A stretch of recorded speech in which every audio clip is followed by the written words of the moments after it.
Hello, I'm Mark, and this is the Fast Track Impact podcast for researchers who want to be more productive and achieve real-world impacts from their research.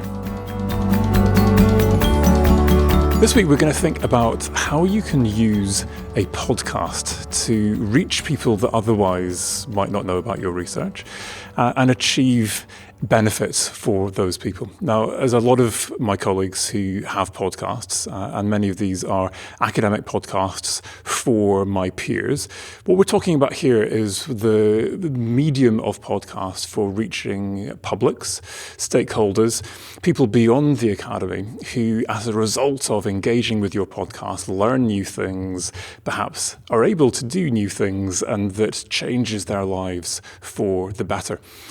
I'm here with James Daybell, who is a professor of early modern history at University of Plymouth. I'm already feeling a combination of inspired and intimidated by your podcast, James. So James's podcast goes out to, I think, 1.5 million people, or downloads, 1.5 million downloads. Yeah. 1.5 million downloads per year, and you're currently on tour. So you've got a podcast which is so successful that your podcast now goes on tour, and you're mid-tour with this as well, reaching school children, adults, with people that would otherwise not engage with history, who are engaging because of your podcast. So for me, this is an incredible success story, and I would love to find out how on earth you did this, James. So tell us a little bit more about your role and your research, but then tell us why the podcast and how on earth did this all start? Okay, well, I'm a professor of history at the University of Plymouth. I'm a professor of early modern history, so I'm a Tudor and Stuart specialist. And this came about because as a historian, I was always grappling with how to do impact. I basically work on old documents that, very few people read or are interested in. And I was struggling with this idea of how do you actually make impact out of that? And so the way in which I developed this was through a podcast brand with a friend, TV historian, Sam Willis, and it's called Histories of the Unexpected, which in its infancy was supported by Dan Snow, and it was part of his History Hit network, along with Yanina Ramirez and Jim Holland's Chalk Valley history podcast, so the big festival. So for those who don't know who Dan Snow is, who is he and how did you get in train with him? For those of you who don't know who Dan Snow is a TV historian, the son of Peter Snow, the guy on the news, and the guy who at election time is on the sort of electionometer. And he was basically setting up this new platform to democratize history. And Sam Willis, a friend of mine who I do this podcast with, had been down the Grand Canyon with him, was very good friends with him, and he was setting up this podcast at the time, and so we became part of that network. And it came about totally serendipitously. Sam Willis, I knew, he sent me a text one day and said, I'm thinking of starting a new podcast. Shall we meet up and have coffee? Are you interested in being a guest on it? So we met up, had coffee, and he started talking to me about the history of Windows as a sort of a mode of inquiry. And he said that basically he was doing a tour around HMS Victory. So it's this huge sort of 18th century warship. And the extraordinary thing about it is it has this basically what looks like an enormous greenhouse on the back of it.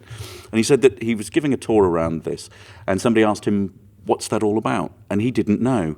And so he went and found out, and it became about the Enlightenment and ways of looking. And he said, so the history of Windows is all about looking and Enlightenment. And I said, it's not. It's actually all about chucking people out of Windows. It's about the defenestration of Prague and the start of the 30 Years' War. So Windows became a sort of different way. Or it's about smashing Windows. And what we found was that we had this kind of germ of a concept about how to make the kind of high-end, ref output history that I do kind of accessible. And so what developed was a brand called Histories of the Unexpected, which takes everyday subjects and draws the links between them in really interesting ways.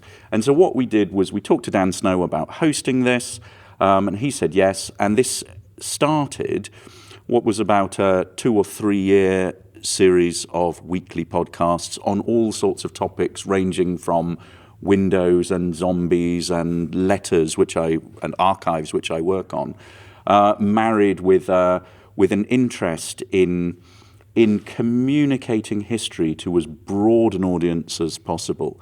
So in a sense, what it was undermining, or not undermining, but it was basically undercutting the sort of mainstream public history platforms of the BBC or of Channel 4 or of Channel 5 or National Geographic, setting up our own sort of digital network that would allow us to reach a much wider and more diverse audience. So in a sense, it's democratizing history. Yeah, and this is the power of social media, of podcasts, that you don't need to have those gatekeepers. You can create your own programs and reach your own audiences. The question is, how do you actually get this to those people and do it at scale? And I think the first thing that I'm taking from what you said is that you need a great idea. You need that concept. And so you've got this idea. You were describing earlier on to me the episode you made about the history of an orange, yes. and just where that goes and how unexpected it is and how enthralling that is, even just from that little window into that one episode. And to what extent was that, well, hey, that's just an amazing idea, or was there kind of a market research type thing? Has anyone else done this? How do you come up with an idea that is going to resonate? What kind of ideas do resonate? What is it you think about this that has enabled you in part to get the audience that you now have? It's really hard to answer that, because I think what it stemmed from was exactly that conversation, and I think the success of the podcast in some ways is about the relationship between Sam and myself. It's a genuinely collaborative thing. We both are trained in different kinds of history. So he's a maritime historian and archaeologist, and also a great sort of communicator. He's produced over 10 documentaries for BBC, National Geographic. So he brings that sort of expertise to it. I'm somebody who is trained as an empirical historian, used to sort of dealing with documents and objects. And so I bring that sort of expertise to it. But I suppose it's then that kind of fusion of those interests that led to this. And it was something that came about quite unexpectedly. And we trialled it with 4 items at first. We started with the window, we started with the orange, then we did something on smoke, and then I can't remember what came next, but I think it was very quickly we were into chimneys, the history of the chimney.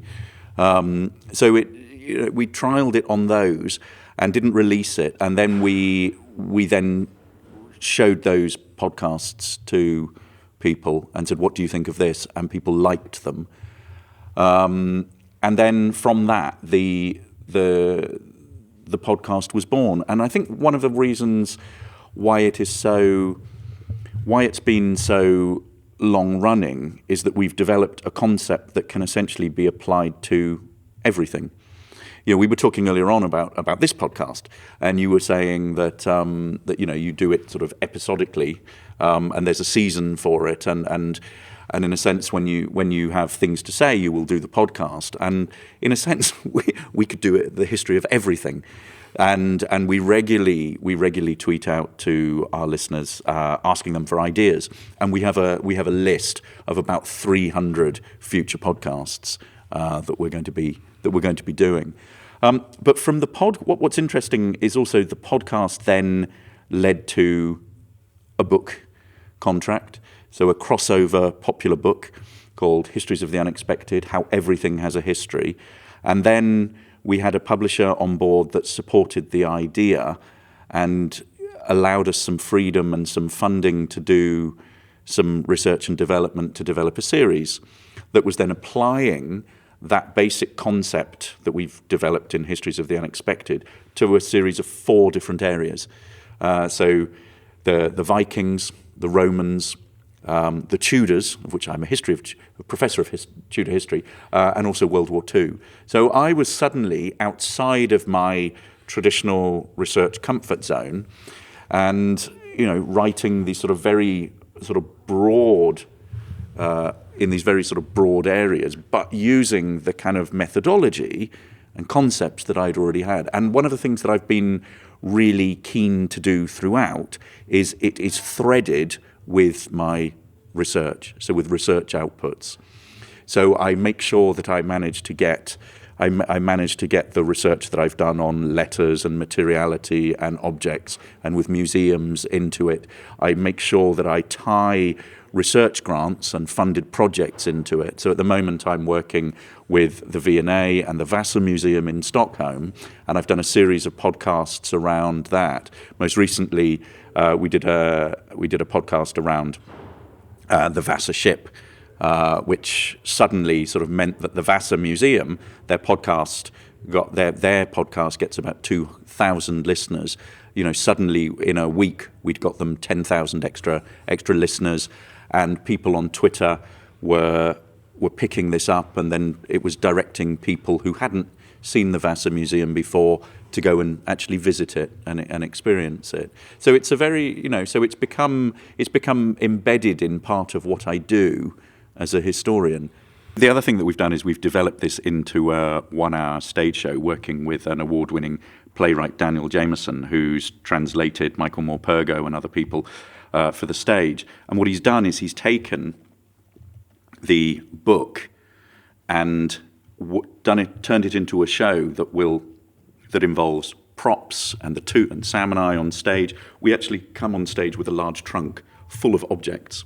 And so for a historian who's used to working in the manuscript room at the British Library, actually getting out in front of a public audience and performing it, I think what we've done is we've developed a new category of sort of almost performance-style lecture, which is an entirely new thing for historians. I couldn't imagine certain of my medievalist colleagues, for example, being able to do the same thing. But we literally come on stage with a trunk, we open it up, I put on gloves, we pull out cutthroat razors, we've got a chimney that things come out of, we have a pocket watch that allows us to talk about the history of the Titanic and the idea of the historical imagination and what happens when you don't know things. You can't answer questions in the past.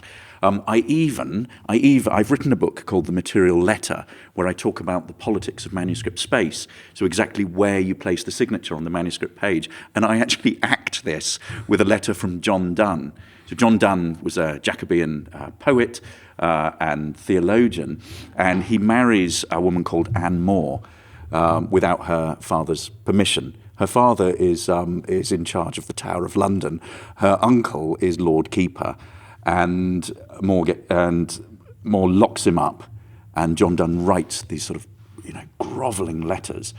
And the way in which you would mark deference in that period is if you imagine an A4 sheet of paper and you write halfway down the page and then you tuck your signature in the bottom right-hand corner. This is a sign of deference. So I'm able to talk through to an audience of school children, all sorts of people, how this works, and in fact end up getting down on my knees, sort of begging for forgiveness. So it really is kind of enacting history in a sort of very sort of tangible way. Wow. I mean, could you have imagined that when you started your career that you would have a podcast, let alone that the podcast would lead to the books that you've then been able to write and to then this thing? Is it a stage show? Is it a lecture? Is it somewhere in between? And the fun that you must have doing that, as well as the reward of seeing what that does for people. And give me a sense of some of the feedback that you get from the podcast and from the other stuff that has come from that podcast.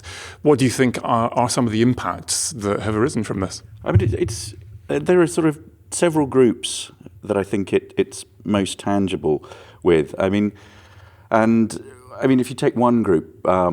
So we do a lot of work with schools, and the podcast goes out and is listened to by teachers, it's listened to by children, We go into schools and perform in schools. We are part of festivals and a part of the sort of educational program. And I think the impact that it has in schools is varied. And in one sense, the concept is being used by teachers and embedded into the way in which they teach. So the example that you talked about with the history of the orange earlier on, the history of the orange they use as a way of introducing the gunpowder plot. And this comes about this was one of our very earliest podcasts, and it's actually, the history of the orange connects to a Latin autobiography, if you can imagine that, of a Jesuit priest called John Gerard, who during the Elizabethan period was imprisoned for his religion, his Catholic religion, when it was outlawed, and he has female sustainers outside of the prison who managed to smuggle him oranges in. And he uses these oranges in various ways. The flesh is used to bribe the illiterate jailer to smuggle things out. He peels the orange, and the peel becomes part of his practice. It's religious practice. It's turned into rosaries. And the orange juice is used for writing invisible ink. And so the kids love this. And so it's a way in which the teachers enliven and enrich a lesson. But the idea of the methodology itself is used by teachers all over the place. I mean, we've got teachers in Europe, we've got teachers in the Midwest, in the US, we've got teachers in this country as well who are using it. But one of the most touching emails that I've had is from a teacher in the Midwest who's working with 9 and 10-year-olds. They're fairly disadvantaged kids, they're underperforming, and they've listened to the podcast, and she has used the concept of, everything having a history to sort of get them to look at their own histories and things around them. So the history of the donut, the history of baseball, the history of, the baseball cap or whatever.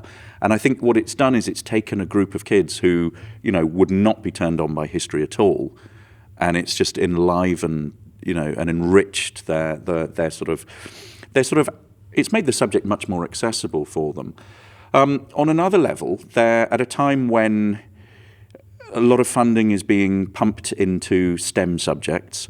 I think teachers in UK schools are finding it hard to attract good students into their subjects. So a lot of schools are using it as a way of basically marketing history, so that more kids are going into history and studying it as a subject, and that's really enriching. And then there's sort of continuing education as well. And there are people who, because we're touring this around the country, people often come up to us and just sort of say, I haven't studied history since I was 11 years old. I hated it at school. It was boring. And I wish we'd had a teacher like you. And, who knew history could be so interesting. And that really is one of the most rewarding things. But at another level, I mean, using social media. So we have a Twitter feed, we've got Instagram, we've got Facebook, we've got a Patreon account. And it means that you've got a body of people who follow the podcast and then get in touch with you. And the kinds of things that they're leaving are really heartwarming. And we have the kind of analytical tools through Acast, which is the platform, to allow us to look at listener figures chronologically. We can also look at them geographically, so we can look at how we're listened to at particular times in about 140 countries around the world. And then if you sync that with some of the qualitative stuff that you've got on Twitter, you're able to find people who are really influenced by it in a way that sort of touches their everyday life. So it becomes part of their daily routines. So there's somebody in the Middle East. I can't remember where it was. Bahrain, I think, who it was part of their morning run, taking the kids to school. We have people emailing in saying, when's the next episode coming out. We have people who really find it an important part of their life, and people who have got troubles within their personal lives, and people, family members who are ill, who have saying how this has sort of enriched their lives. We've got heritage professionals who are listening to it and then taking the methodology back into the museum that they're in or the heritage site that they're in. And only this weekend, one of our listeners was doing a festival event and was using it to explain the history of the umbrella, that everything has a history. So it's now being embedded into heritage tours as well. So there's a sort of very diverse range of impacts. Yeah, the list of impacts is remarkable, and you could never predict this. And this is the joy when you put stuff out through platforms like this. Yeah. You're global, and you don't know who these people are who are listening, and in their context, this means something very different to what you would ever have predicted. And then as you get to find out about that, then, wow, that is what keeps you going and motivates you to do more and more of that. I want to finish just by thinking a bit more about the practicalities of this. So if you're sitting there feeling inspired and thinking, wow, I would like to have impact like that, then this is very much within reach. Maybe you need to invest a little bit of money in a microphone. Most computers have got software on it that can record this stuff. You've given me a few quite useful tricks, I have to say. So I've been learning from you, and I will be implementing some of your ideas. But I guess there are two things. So one, technically, what do you need to start a podcast? But I also want to avoid people getting excited and then podcasting into space and getting 10 downloads a week and thinking, you know what, why did I bother wasting my time on this? And tell some of the things that early on were really important for you to really expand your listener base. So maybe start with that, and then we'll finish with technicalities here. But how did you build your listener base? We were very lucky in that we had the support of Dan Snow and the History Hit Network. And what we had was a professional production team. We had a fast track to Acast, which is a platform, but also which provides advertising and revenue that can support the podcast. Sam Willis, also as a TV historian, had a huge social media following. So that really helped. We had a really good producer at the beginning who knew exactly what he was doing and was running this network. And so the network was built up, and for a while there were about 5 different podcasts that were all advertising each other. So you're part of this sort of big brand, and you're benefiting from that. And one of the things that we benefited from was being able to get exposure on iTunes. So we featured in the New and Noteworthy. We had people that knew exactly how to get you up the ratings for that. And so that really helped. So I think probably that isn't something that everyone can do, because you need the network and the contacts to be able to do that. If you're doing it by yourselves, it's actually relatively easy. The smartphone has basically democratized podcasting in a way that is so accessible. So the simplest thing you can do is, if you have an iPhone, and I'm not plugging iPhones here, but if you have an iPhone, you can simply record into a smartphone. So if you record, you can record into an app called Voice Record, which is what I use, and you can simply speak into the phone. If you're a little more technical, and you have a wonderful mic here in front of us, so you can have a microphone. You can buy a lapel mic pretty cheaply for about £50 that will plug into a smartphone.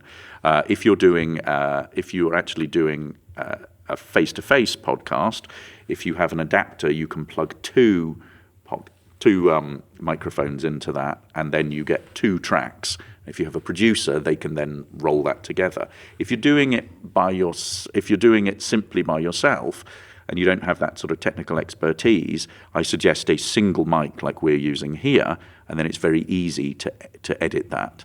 Now, once you've got that, what you need to do is establish yourself on iTunes, which is very easy. You just Google this and it will tell you exactly how to do that. And then you upload it onto iTunes, and then you have the platform there. And that is free. The thing then to do is, once you've got it up there, you need to tell people about it. And so what you need is I would recommend 3 things that you do. You set up a Twitter account, you then set up an Instagram account, and then you set up a Facebook account. And what you do is you cross-post on all of these. And if you have something like Hootsuite, which is a decking tool, what it means is that you can set these up so that they go out at particular times. And you build a following. You build a following quite slowly. If you Google online, how to grow your podcast, there are tons of top tips about this. We actually have an intern, brilliant intern, who's one of our PhD students, who has been working with us for the last 2 years on this, and is learning impact as she goes. So she's sort of part of the family, and she is an absolute genius. And she takes the podcast and she writes an introduction to them, far better than we could do. I mean, she's a genius with that. And so that then goes on our website. But what she's very good at is when the podcast comes out, is tweeting it out. So that you have a link to the podcast and you tag certain people in. So this podcast that we're doing today, when you launch this, you'll tag me in. I will then retweet it. It will go to my network and it will go to your network. And that links us to another way of growing. So rather than just growing your audience, so rather than just having yourself sort of talking out into the ether, what you do is you promote that to your network. But then if you have somebody else, a guest on it, what you're doing is you're then promoting your research to their network as well. And if you do that again and again and again, you can build up quite a following. But then also the key thing with podcasting and the tweeting out of it is actually, and your book is very good about social media and how to hit key newsworthy times and anniversaries and all of those kinds of things, and make it relevant and contemporary. Try and make sure that the podcast and the content that you're podcasting about is hitting those kinds of topical themes that people are talking about. And that's a way of, if you have a back catalogue of podcasts, also it's a way of pointing people back to the podcast. So we did something on the history of the follower. And so what are we at the moment? We are the 20th of June, 2019, and there is a Tory leadership contest. And so what we did was we tweeted a picture of Boris Johnson doing something very silly, a sort of gif of him with a sort of link back to our podcast on the follower. So it was a way of promoting the back catalogue. So there's a way of sort of, of growing the listenership. And of course, you can do that with social media as well. Yes. When you have these influencers, I'm going to interview you on my podcast, and that then goes out to your network. But I'm also working that in terms of influencers who I'm asking to promote this to their networks via social media and just growing this. I think there's an element of just being in it for the long haul, but at the same time knowing when to give up if actually you are consistently tweeting, blogging, podcasting into the emptiness. But yeah, like you said, lots of people out there with great tips and ideas about how you can do this. So you've given us a couple of tips on the technicalities of this. We've both got a producer to help us. I have to confess, I can't remember how much I pay for my producer. He bills us every few months, and I think it probably works out about £50 per episode or something like that. And you can find people like this online, and I think that it gives you a polish, a professionalism that really helps.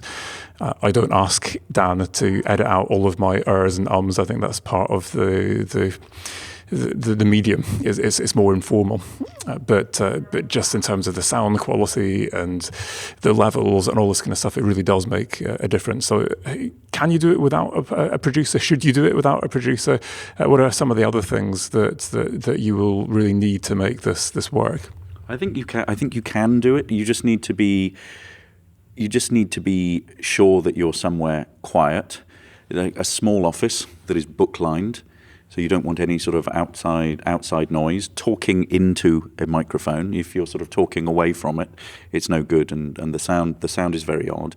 I think if you use a smartphone, if you're very low budget, if you use a smartphone with a microphone and you talk into it in a quiet space, as we're doing now, I think the sound quality will be absolutely fine. And it's not too difficult to spend a couple of hours just learning how to edit and then going through and just simply editing it. And I think once you've got over that hurdle, I think you can, I say this not having done it, but I think you can, I am reliably informed, I think you can get it down to a fine art so that it depends how long the podcast is, but if you've got 3/4 of an hour of podcast, it may take an hour to sort of go through it. Mm-hmm. Yeah, one of the other things that the people worry about, I think, with this is, well, I've now got a commitment, I'm doing this every week. I haven't got 12 weeks of material in me. And I think what amazes me, you've got 300 in the wings waiting, and that's because you went to your audience and you said, what do you want to hear? And maybe you can't do all of them, and they're sitting on a back burner until you work out how you might be able to do them. But if you've got a passion for this and you make a start on this and you start asking your audience what they want, I'd be surprised if you run out of material after 12. And you know what? My view is if you do run out of material, better to stop and say, well, that was season 1, rather than start talking drivel. But yeah, easier than I think you might think. Any final tips for academics, researchers who are thinking, that's exciting, I'd like to do this. I can see technically how you might do this. I'm getting a sense of how I might be able to build an audience and start reaching some of the people I want to benefit from this. What would be the key things you would say if you're hesitating and thinking, maybe not? Why use a podcast to reach people for your research? I think be brave. Just grasp that opportunity. It's there, and you have nothing to lose with it, and you are going to reach a much broader audience through it. So it's been one of the most enjoyable things that I've done. And when I haven't podcasted for a bit, I actually miss it. And it's now become a sort of really enjoyable part of what I do. I wasn't very good at first, and one of the best pieces of advice that I was given was when I turned up to record in Sam's noisy kitchen for the first time, and I'd got all these notes. And the first thing he did was scrumpled up the paper, threw them away, and said, "You'll be much better without those." So my comfort blanket was gone. And I think it's having that sort of easy relationship with the microphone and your audience. And it's not. I think the most challenging thing for the academic is actually communicating with a different audience from your peers.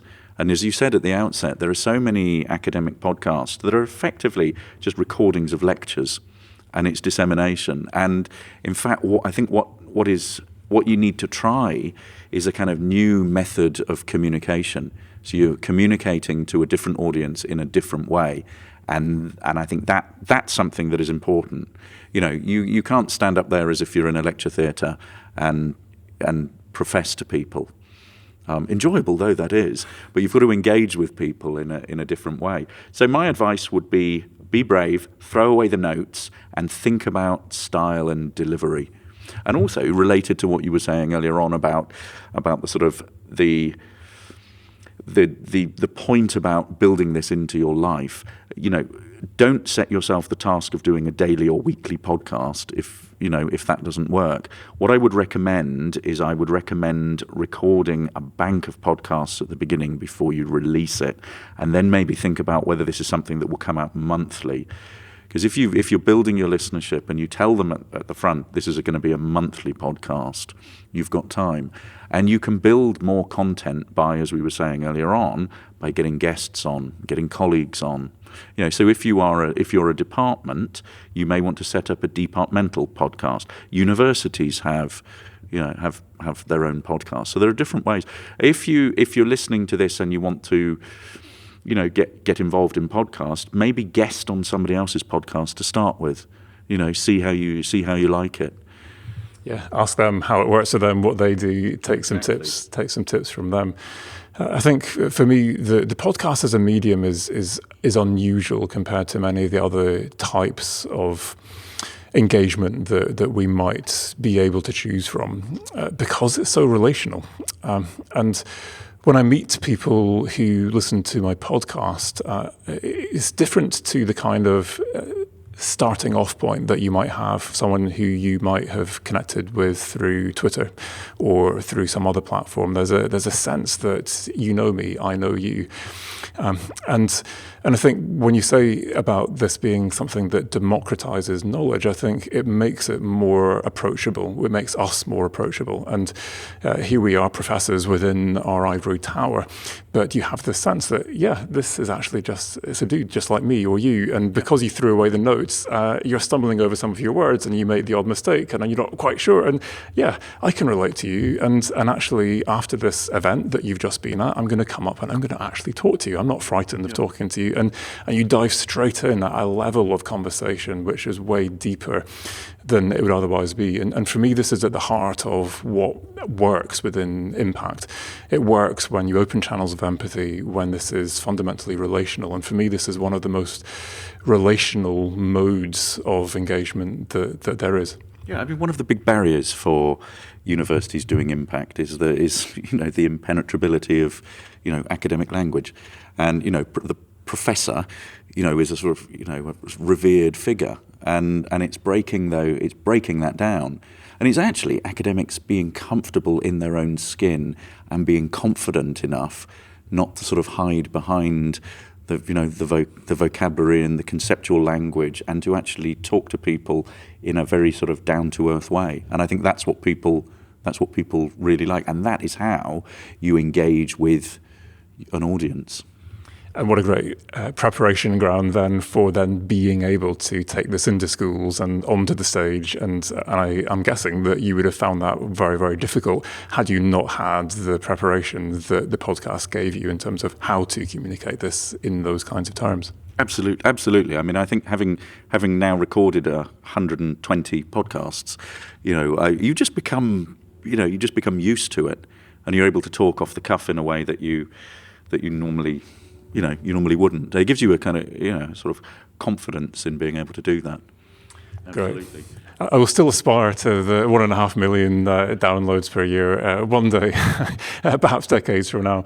But for me, this has been hugely inspiring, and I hope that for those of you listening, that you're inspired to if nothing else, go and listen to James's podcast. Historiesoftheunexpected.com.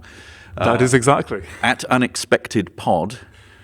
Very good. So you can go and do that and enjoy. I will certainly be doing that. I'm inspired, and whether or not you're interested in history, I'm pretty sure you're going to discover you're interested in history, and you'll also get some great lessons in just how to communicate what you might think is uncommunicable to the general public. Podcasting isn't going to be for everyone, but I hope that this has given you a flavour of what might potentially be possible if you were to start your own podcast. This is a medium that gives you a chance to learn the ropes of how to communicate your research in a fairly low-risk environment. It's a place where you can engage with your publics, your stakeholders, the people who you think might benefit from your research, to a level of personal relationship that is very difficult to achieve through any other medium, even social media. And perhaps as a result of that, this is a medium that has the potential to achieve levels of impact that are genuinely inspiring. And if you found the kinds of impact that James has got from his podcast inspiring, then I would encourage you to add this to your toolkit. Consider whether, in fact, this is something that you might be able to do based on your research to reach new audiences and achieve new impacts.